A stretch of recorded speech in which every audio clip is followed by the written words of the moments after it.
ഇന്ന് ആ കോൺക്ലേവ് സമാപിക്കുകയാണ്. ആ കോൺക്ലേവിൽ ഉയർന്നു വന്നൊരു പൊതുവായ അഭിപ്രായം എന്ന് പറയുന്നത് കേരളം ഒരു പ്രധാനപ്പെട്ട നിക്ഷേപ സൗഹൃദ സംസ്ഥാനമായി മാറിക്കഴിഞ്ഞിരിക്കുന്നു. ഇവിടെ നിക്ഷേപിക്കുന്നതിൽ ഒരാശങ്കയും വേണ്ട എന്ന വ്യാപാരികളുടെ പൊതുവായ അഭിപ്രായമാണ്, വ്യവസായികളുടെ പൊതുവായ അഭിപ്രായമാണ് ആ കോൺക്ലേവിൽ രൂപപ്പെട്ടു വന്നത്. വിദേശ രാജ്യങ്ങളിൽ നിന്നടക്കം 300 പ്രതിനിധികളാണ് ഈ കോൺക്ലേവിൽ പങ്കെടുക്കുന്നത്. കമലേഷാണ് നമ്മളോടൊപ്പം ന്യൂസ് ഡെസ്കിൽ നിന്ന് ചേരുന്നത് വാർത്തയുടെ വിവരങ്ങളുമായി. Kamlesh, good morning. Manu, very good morning. Very good morning.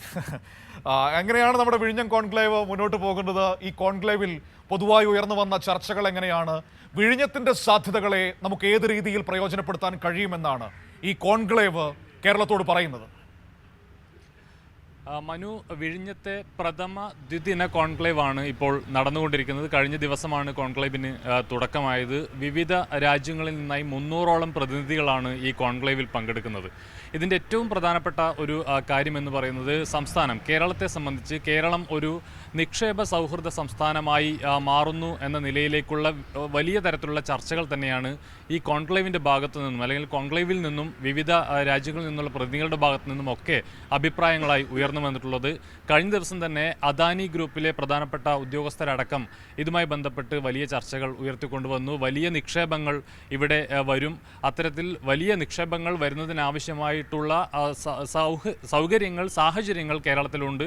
നിക്ഷേപ സൗഹൃദ സംസ്ഥാനം എന്നുള്ള നിലയിലേക്ക് തന്നെ കേരളം മാറിക്കഴിഞ്ഞിരിക്കുന്നു എന്നതടക്കമുള്ള കാര്യങ്ങളാണ് ഇതിൻ്റെ ചർച്ചകളായി ഉയർന്നു വരുന്നത്. ഈ വിഴിഞ്ഞം തുറമുഖത്തെ സംബന്ധിച്ച് നമുക്ക് നേരത്തെ തന്നെ അറിയാവുന്നതാണ്. കേരളത്തിലുള്ള അല്ലെങ്കിൽ ഇന്ത്യയിലെ തന്നെ മറ്റിടങ്ങളിൽ ഉള്ള മറ്റ് തുറമുഖങ്ങളെ പോലെയല്ല ഈ വലിയ മദർ പോർട്ട് എന്ന് തന്നെ പറയാൻ കഴിയുന്ന നിലയിലേക്ക് ഈ മദർഷിപ്പുകൾക്കടക്കം ഇവിടെ എത്തി ചരക്കുകൾ ഇറക്കാനും കയറ്റാനും കഴിയുന്ന തരത്തിലേക്ക് വലിയ വിശാലമായ സാഹചര്യങ്ങളാണ് വിഴിഞ്ഞം തുറന്നിടുന്നത്. അതുപോലെ തന്നെ സംസ്ഥാനത്തെ സംബന്ധിച്ചും വലിയ സാധ്യതകളാണ്, വലിയ നിക്ഷേപ സൗഹൃദമായിട്ടുള്ളൊരു സാഹചര്യം മുന്നോട്ട് വരുന്നു. നിക്ഷേപത്തിൻ്റെതടക്കമായിട്ടുള്ള വലിയ സാധ്യതകൾ തന്നെയാണ് വിഴിഞ്ഞം തുറമുഖം തുറന്നിടുന്നത് എന്നത് പറയാതിരിക്കാൻ കഴിയില്ല. ആ നിലയിലേക്കുള്ള ഒരു വലിയ ഇടപെടൽ തന്നെയാണ് ഉണ്ടായിട്ടുള്ളത്. ഏതായാലും ഈ കോൺക്ലേവുമായി ബന്ധപ്പെട്ട് ഇന്നിപ്പോൾ കോൺക്ലേവ് സമാപിക്കുകയാണ്.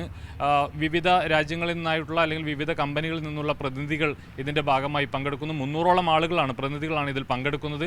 അതോടൊപ്പം തന്നെ 15 ധാരണാപത്രങ്ങൾ ഇന്ന്, 15-ലേറെ ധാരണാപത്രങ്ങൾ ഇന്ന് ഈ നിക്ഷേപവുമായി ബന്ധപ്പെട്ട് ഇന്ന് ഒപ്പിടും എന്നുകൂടിയാണ് നമുക്ക് പറയാൻ കഴിയുന്ന ഒരു പ്രധാനപ്പെട്ട കാര്യം. ഏതായാലും വിഴിഞ്ഞം ആ നിലയിൽ വളരെ വലിയ ഒരു പുരോഗതി കൈവരിച്ചുകൊണ്ട്, വലിയ സാധ്യതകൾ തുറന്നിട്ടുകൊണ്ട്, വലിയ തൊഴിലവസരങ്ങൾ സൃഷ്ടിച്ചുകൊണ്ട് തന്നെ വിഴിഞ്ഞം മുന്നോട്ട് പോവുകയാണ്. സംസ്ഥാനത്തേക്ക് കൂടുതൽ നിക്ഷേപങ്ങൾ എത്തുന്നതിനുള്ള പ്രധാനപ്പെട്ട ഒരു ഹബ്ബായി, അതായത് ഈ ചരക്ക് ഗതാഗതത്തിൻ്റെ, അതായത് കടൽ മാർഗമുള്ള ചരക്ക് ഗതാഗതത്തിൻ്റെ ആഗോളതലത്തിലുള്ള ഒരു ഹബ്ബായി തന്നെ വിഴിഞ്ഞം തുറമുഖം അടയാളപ്പെടുത്തുകയാണ് എന്ന കാര്യത്തിൽ യാതൊരു തർക്കവുമില്ല. ഏതായാലും അതിനുള്ള വഴി തുറക്കുകയാണ് ഈ 2 ദിവസം നീണ്ടു നിൽക്കുന്ന കോൺക്ലേവ്, വിഴിഞ്ഞം കോൺക്ലേവ്. ഏതായാലും ഇന്ന് കോൺക്ലേവ് സമാപിക്കുകയാണ്.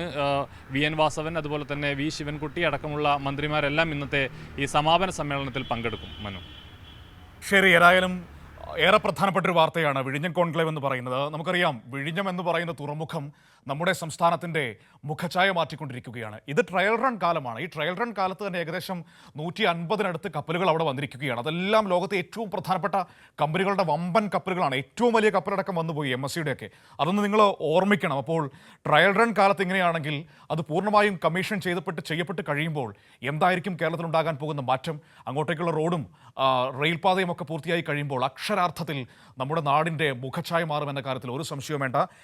ഉമ്മൻചാണ്ടി സർക്കാരിൻ്റെ കരാർ പ്രകാരമാണെങ്കിൽ 2045-ലാണ് ആ പദ്ധതി പൂർത്തിയാക്കേണ്ടത്. പക്ഷേ 1ഉം 2ഉം പിണറായി വിജയൻ സർക്കാരിൻ്റെ ശ്രമഫലമായിട്ട് 2028-ൽ, അതായത് നേരത്തെ നിശ്ചയിച്ചതിലും 17 വർഷങ്ങൾക്ക് മുൻപ് ആ പദ്ധതി പൂർണ്ണമായും പൂർത്തിയാക്കുന്ന നിലയിലേക്ക് നമ്മൾ കാര്യങ്ങൾ എത്തിക്കുകയാണ്.